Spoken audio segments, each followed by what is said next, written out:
कि how should we use white board. जी, as a teacher अगर मैं क्लासरूम के अंदर व्हाइट बोर्ड यूज करूं तो मुझे क्या करना चाहिए? जी, नंबर 1 पॉइंट क्या होना चाहिए आपका? तो सबसे पहले अपने टॉपिक का नाम, सबसे पहले मुझे टॉपिक मेंशन करना चाहिए। यस चलिए मैं लिख देता हूँ। First of all mention your topic on white board या ऑन बोर्ड। ठीक है, एग्री करता हूँ। Number 2,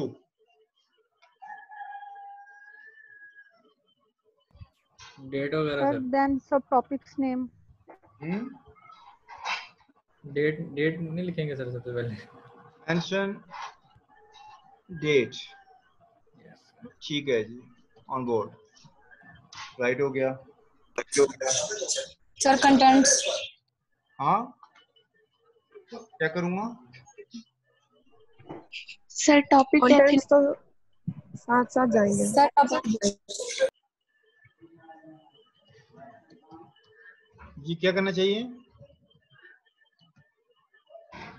sir white board use करने के फर्स्ट ऑफ ऑल तो हमारे पास वो मार्कर कलर्स होना जरूरी है, हाँ, और जबकि ब्लैक बोर्ड करने के लिए हमारे पास चॉक।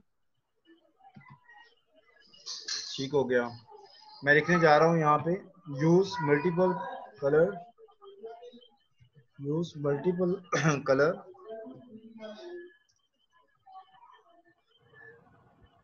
मार्कर्स। ठीक है, ओके।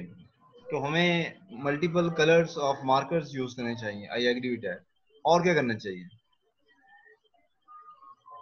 सर जब मेन टॉपिक का लिखा है तो उसके साथ सब टॉपिक्स के नेम, मतलब उनकी भी हेल्प देना जरूरी है बोर्ड पे। ठीक है, हमें क्या करना चाहिए दोबारा बताइएगा।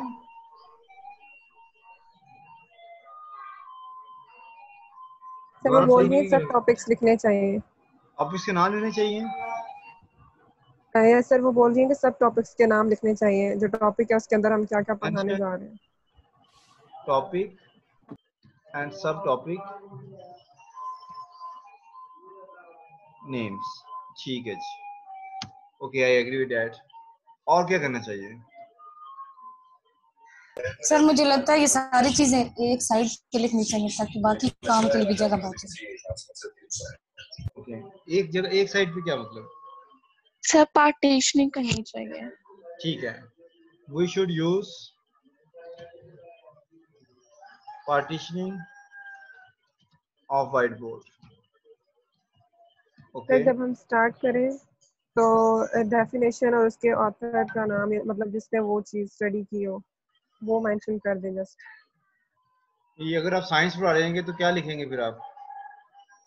सर उसके ऑथर का नाम और किस ईयर में पब्लिश वो स्टडी हुआ है वो, और साथ में उसकी डेफिनेशन भी लिखना जरूरी है। जी स्टूडेंट्स,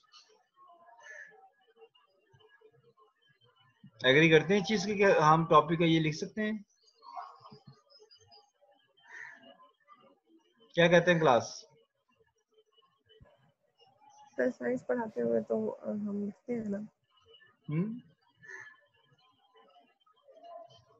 ये तो सर टॉपिक का मीनिंग, उसकी डेफिनेशन। हाँ, ये ठीक है। हम ये जरा ठहरिएगा, मुझे डॉक्टर मुश्ताक से कॉल आ रही है जरा। Okay sir.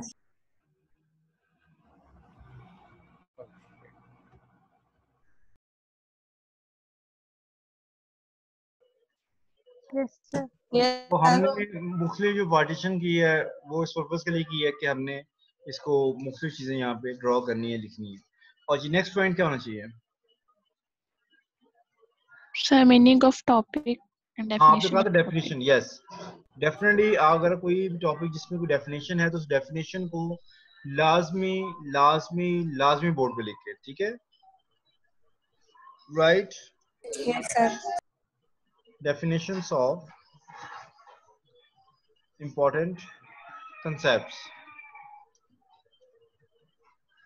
ठीक है, right definitions of important concepts. यानी अगर एक कंसेप्ट है तब भी, अगर एक से ज्यादा है तब भी, क्योंकि पेपर में अक्सर हम बेटा वो डेफिनेशन बच्चों से पूछते भी हैं, और उस दूसरा मकसद ये होता है कि इस डेफिनेशन को एक्सप्लेन करना हमारा इंस्ट्रक्शन ऑब्जेक्टिव भी होता है हमेशा, कि बच्चों के अंदर ये एबिलिटी पैदा हो कि वो इस डेफिनेशन को, इस चीज को डिफाइन कर सकें, इस चीज को एक्सप्लेन कर सकें, इस कंसेप्ट को। तो इसलिए जरूरी है कि हम बच्चों के लिए उन डेफिनेशंस को बोर्ड में नोट करें, और उनके डिफरेंट जो भी एस्पेक्ट्स हैं या डिफरेंट पार्ट्स हैं, कंपोनेंट्स हैं डेफिनेशन के अंदर, उनको हम फिर further one by one explain करें।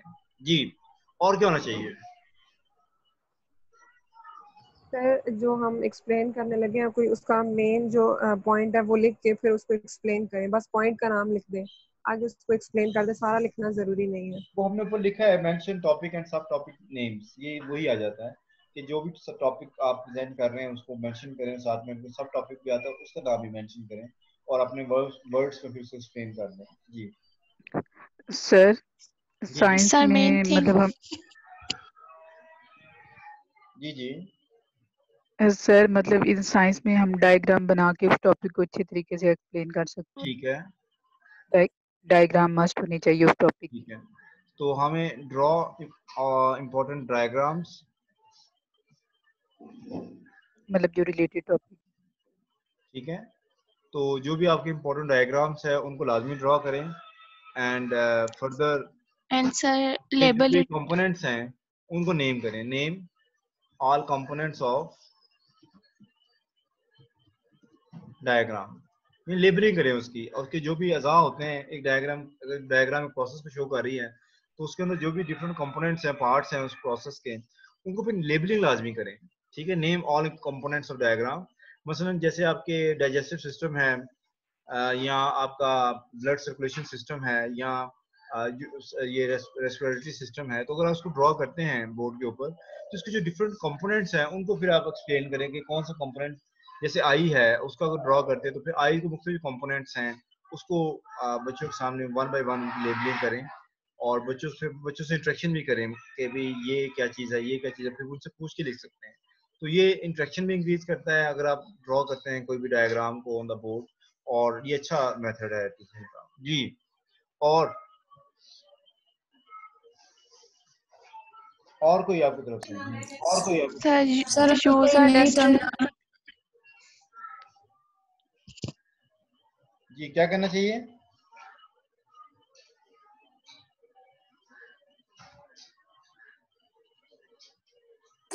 सर अगर कोई नई टर्मिनोलॉजी आ रही है, कोई टर्म आ रही है, तो उसको जरूर है कि वो बेटा बोर्ड वो पे आ गया, मेंशन भी टॉपिक करे एंड और सब उसे टॉपिक्स आ गए हैं, ऑलरेडी आ गए हैं, वो वही बात है, टर्मिनोलॉजी टॉपिक सब टॉपिक्स ये वही चीज है। और की बात करें? Okay sir. Sir use a duster. हाँ, use the duster to clear or erase, ठीक है, व्हाइट बोर्ड। ठीक है, आप डस्टर को भी यूज करें, आपके पास डस्टर होना चाहिए जिससे आप बोर्ड को यूज कर सकें और साफ कर सकें। जी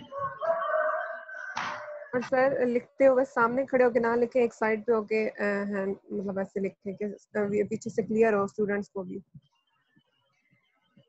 इसको हम बेटा ये कहते हैं don't talk to the board.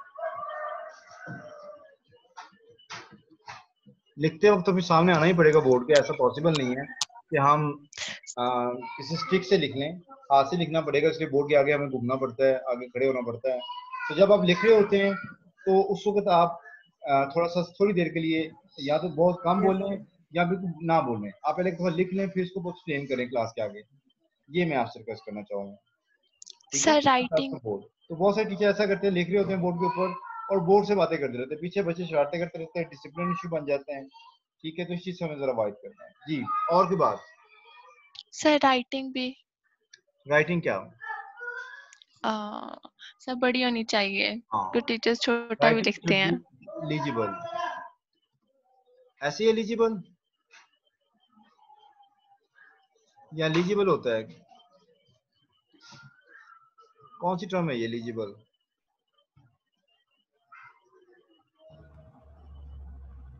Eligible. Eligible ये हो गया, मैं इसका मतलब रीडेबल। हाँ ठीक है, हाँ राइटिंग शुड बी एलिजिबल, मैं आई डाल दिया, सॉरी, ये ई से होगा।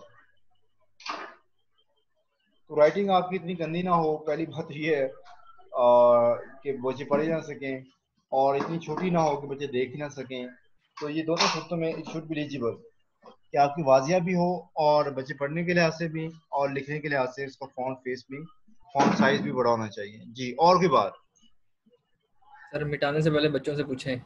हाँ लिख लिया है? ठीक है। Ask to students before for erasing या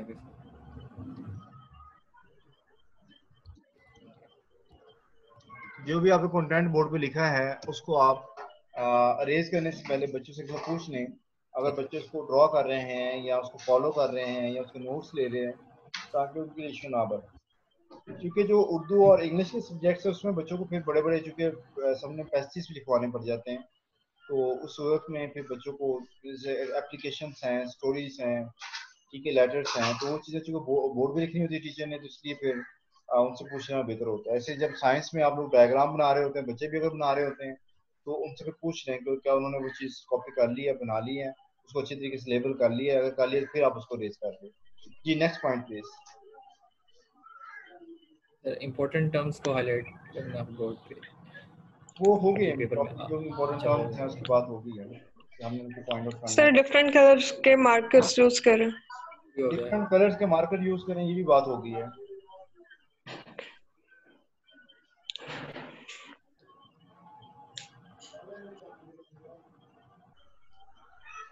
और क्या हो सकता है?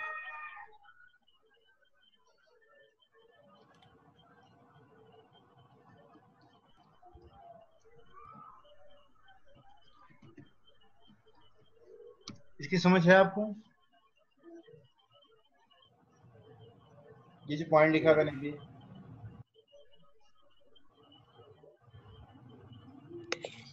Yes sir. ये क्या होता है? सर ये कि सिर्फ बोर्ड को ही ना देखते रहें, आप क्लास पे भी फोकस करें, क्लास के साथ भी इंटरेक्ट करें। क्लियर बेटा? ये होता है कि जो रिफ्लेक्शन ऑफ लाइट आती है ना बोर्ड के ऊपर, समझे ट्यूबलाइट की, बल्ब की, विंडो से रोशनी आ रही होती है और उसकी एक इमेज होती है, वो बन रही होती है बोर्ड के ऊपर, उसे कहते हैं ग्लेयर। उसे क्या बोलते हैं? Glare. That is the reflection of light or light coming from a bulb or tubelight or window. तो उस ट्यूबलाइट की एक कॉपी बन जाती है, तस्वीर बन जाती है, या बल्ब की तस्वीर बन जाती है बोर्ड के ऊपर, या फिर विंडो से अगर लाइट आ रही है, विंडो की तस्वीर शो हो रही है, तो फिर बच्चे देख नहीं सकते इस ग्लेयर की वजह से। तो बच्चों को सिर्फ वो विंडो नजर आएगी, लिखा हुआ नजर नहीं आएगा। तो इसको हमने इंश्योर करना है कि क्लासरूम के अंदर किसी किस्म के बोर्ड के ऊपर ग्लेयर नहीं होनी चाहिए। क्लियर? क्लियर पता चल गया बेटा आपको? Yes sir. ओके, और सर क्लास खत्म होने के बाद बोर्ड को साफ करें। हाँ ठीक है। Follow margin on board. आप जब बोर्ड पे बेटा लिख रहे होते हैं, जैसे यहाँ पे लिख रहा हूँ इस पेज के ऊपर वर्ड की फाइल में, तो इसमें कुछ मैंने मार्जिन रखे हुए हैं बाय डिफॉल्ट। तो ऐसे ही मैं टॉप मार्जिन होता है, बॉटम मार्जिन होता है, लेफ्ट मार्जिन होता है, राइट मार्जिन होता है। तो हमेशा मार्जिन होना चाहिए। ये खूबसूरत लगता है कि आप टीचर जो है ना एक मार्जिन फॉलो कर रहे हैं, आप उसमें थोड़ा सा मार्जिन दे दें लेफ्ट से। अगर आप इंग्लिश राइट कर रहे हैं तो लेफ्ट से मार्जिन दे दें, उर्दू राइट कर रहे हैं तो उर्दू से थोड़ा सा मार्जिन दे दें। टॉप से हमेशा मार्जिन देना चाहिए, बहुत ज्यादा टॉप पे भी नहीं लिखना चाहिए। स्वाय अगर आप वहाँ पे बिस्मिल्लाह रहमान रहीम लिखते हैं, या वहाँ पे आप कोई छोटी सी कोई ऐसा मैसेज लिखते हैं 786 लिखते हैं, या कोई ऐसी बात लिखते हैं, वो टॉप पे एटमोस्ट लिख सकते हैं, जैसे वो आपके यहाँ पे आप लिख लेते हैं। क्लास हो लेकिन आप अपना टॉपिक नेम कभी भी टॉप पे ना लिखें, फोरमोस्ट टॉप पे ना लिखें, थोड़ा सा उसमें टॉप पे मार्जिन दे दें। ऐसे बहुत नीचे ना लिखें, मार्जिन नीचे भी आप बॉटम पर भी मार्जिन दें। ये नहीं है कि बहुत नीचे लिखेंगे तो बच्चों को सामने नजर नहीं आएगा। ठीक है?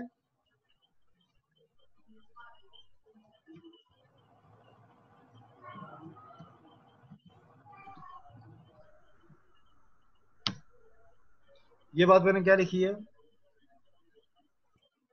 From top to bottom, always start writing from top.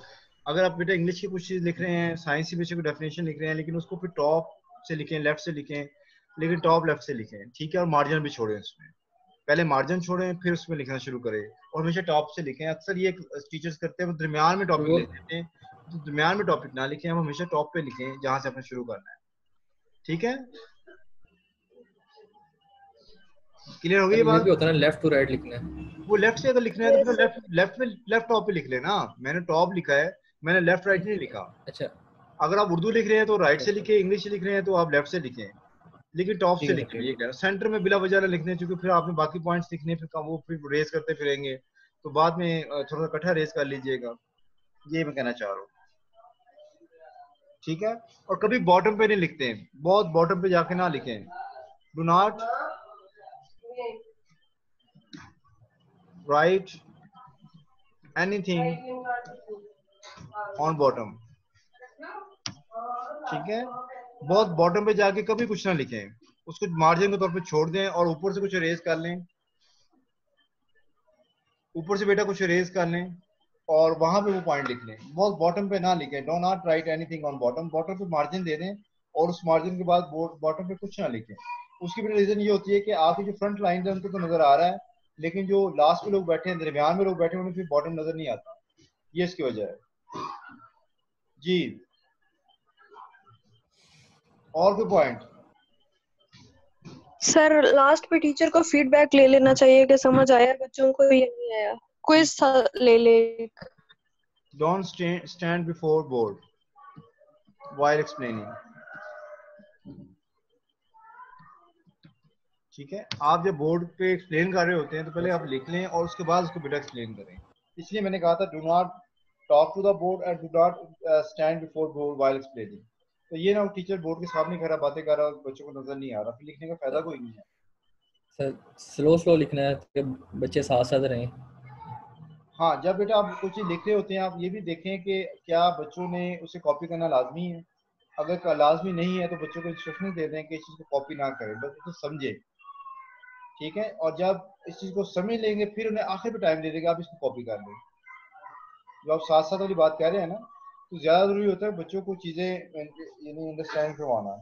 तो उसके लिए जरूरी है कि आप पहले चीजों को बच्चों को वर्बली एक्सप्लेन कर दें और उसके बाद उसके नोट्स ले लें, ये ज्यादा बेहतर है।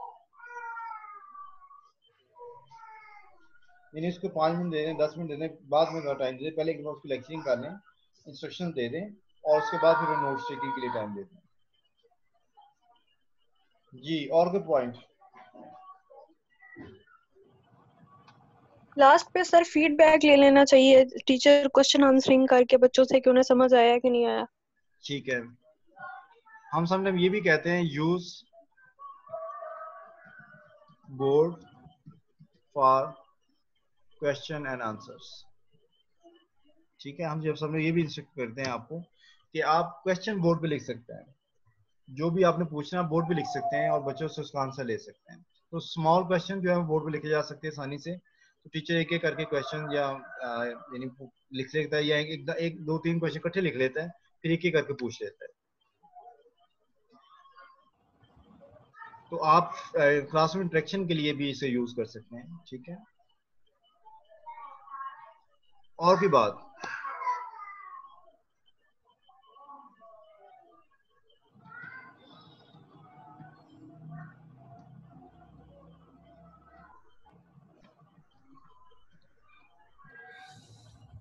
ये भी पॉइंट ठीक है?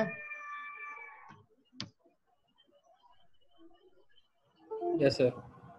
इसमें बच्चों को बुला लिया जाए कि अगर आपने एक डायग्राम बनाई है, पहले टीच की हुई है फॉर एग्जाम्पल, तो असेसमेंट पर्पज के लिए आप बच्चों को बुलाए, उससे कहें कि आप बताएं इसका कौन सा ये पार्ट कौन सा, इसका नाम आप खुद लिखें। तो बच्चे बोर्ड से चार्ट से ये जो मार्कर उसके पास वो खुद लिखे उसके ऊपर। और कोई पॉइंट?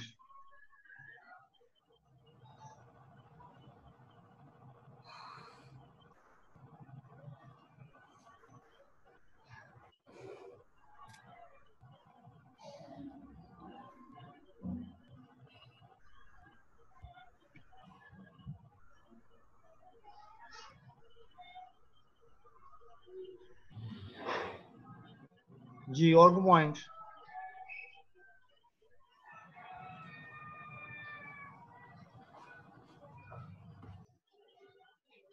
ये पॉइंट ठीक है? Yes sir. पाज एंड स्टेप असाइड, थोड़ा सा वक्फा ले लें और जो चीज़ें बेटा आपने लिखी हैं आप बोर्ड से फासले भी हो जाए ताकि बच्चों को तरीके से देख सकें और उसको एक्सप्लेन करें। फिर उसके बाद जो है आप आगे चलें, यानी उसमें थोड़ा पास भी लेना चाहिए, हमें फटाफट लिखते नहीं रहना चाहिए। अगर हम मैथ के क्वेश्चंस कर रहे हैं, क्वेश्चन सॉल्व कर रहे हैं, तो फटाफट क्वेश्चन सॉल्व ना करें, बल्कि थोड़ा सा पार्ट उसका करके फिर थोड़ा सा वक्फा लें, थोड़ा सा फासले भी हो जाए, फिर बच्चों से फीडबैक लें, फिर दोबारा लिखना शुरू कर दें। ठीक है?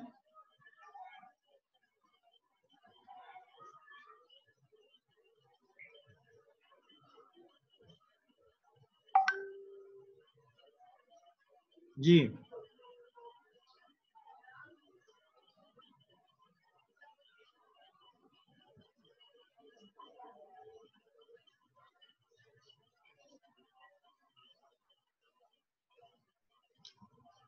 काफी है बेटा, इतना ही? Yes sir. यस सर, काफी। ठीक है। तो ये भी समटाइम कहा जाता है, do not erase mistakes instantly. तो बात बार टीचर क्या करता है, जानबूझ के कुछ चीज रॉन्ग राइट करता है, यानी उसमें कोई जो कंटेंट लिख रहा होता है उसके अंदर कोई अच्छा। ऐसी गलती करता है जो कि मिस्टेक होती है, जानबूझ के करता है, just to attract the attention of the students. तो उसमें कोई स्टूडेंट पॉइंट आउट करता है, सर आपने ये गलत लिख दिया है, समटाइम स्पेलिंग मिस्टेक कर लेता है, समटाइम डेफिनेशन के अंदर टर्मिनोलॉजी के अंदर चेंज कर देता है। तो कोई बच्चा उसमें से आइडेंटिफाई करता है, no sir it is not a good thing, it's not a good content or good sort of definition word.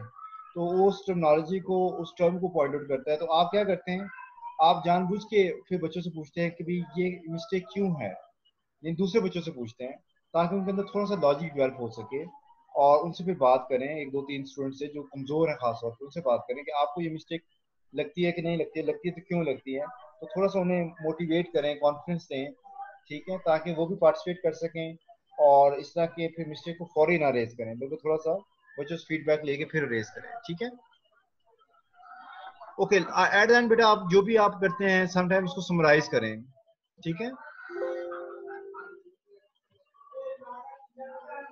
Summarise at the end of the session whatever is presented on board।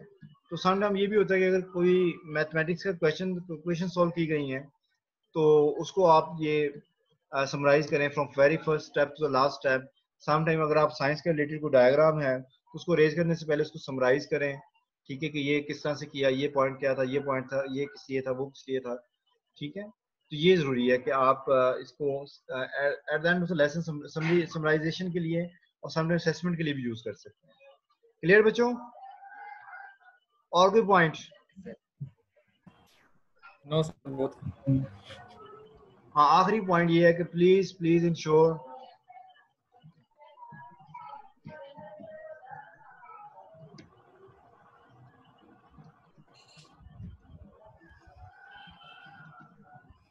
ये आपने 100% sure करना है कि जब आप जा रहे हो तो रेस करके जाएं। ये ना कोई नया टीचर आए और वो दिल में आपको गालियां दे, बुरा भला कहे कि ये कौन सा टीचर था, इसे ये सेंस ही नहीं है कि मैंने बोर्ड को साफ करना है, तो ये एथिकली अच्छा नहीं। सर ये भी होता है ना कि बेशक टीचर अगर बाहर आ गया है अगली क्लास के लिए, लेकिन पहले टॉपिक पूरा समझाएं फिर जाएं। हाँ ठीक है, वो तो मैंने आपको बताया है ना, उससे आप रिक्वेस्ट कर लें, 5 मिनट ले लें, 10 मिनट टाइम ले लें सम टाइम, तो वो भी आपसे कोऑपरेट करे, तो वो तो एक्स्ट्रा टाइम के लिए रिक्वेस्ट कर सकते हैं हम लोग सम टाइम, लेकिन इसको आदत ना बनाएं, अपने टाइम में ही क्लास को मैनेज करें। ठीक है? टाइम मैनेजमेंट जरूरी है। काफी पॉइंट्स हो गए हैं। Yes sir. सर वो कल आप टॉपिक्स बता रहे थे बच्चों को। हाँ, कल मैं टॉपिक बता रहा हूँ। बच्चों ने आपको टॉपिक बताने थे कि जो वो लेंगे टर्म पेपर के लिए। ठीक हो गया, वो भी करते हैं। तो आज का लेक्चर हम यहाँ पे खत्म करते हैं जी। Stop recording.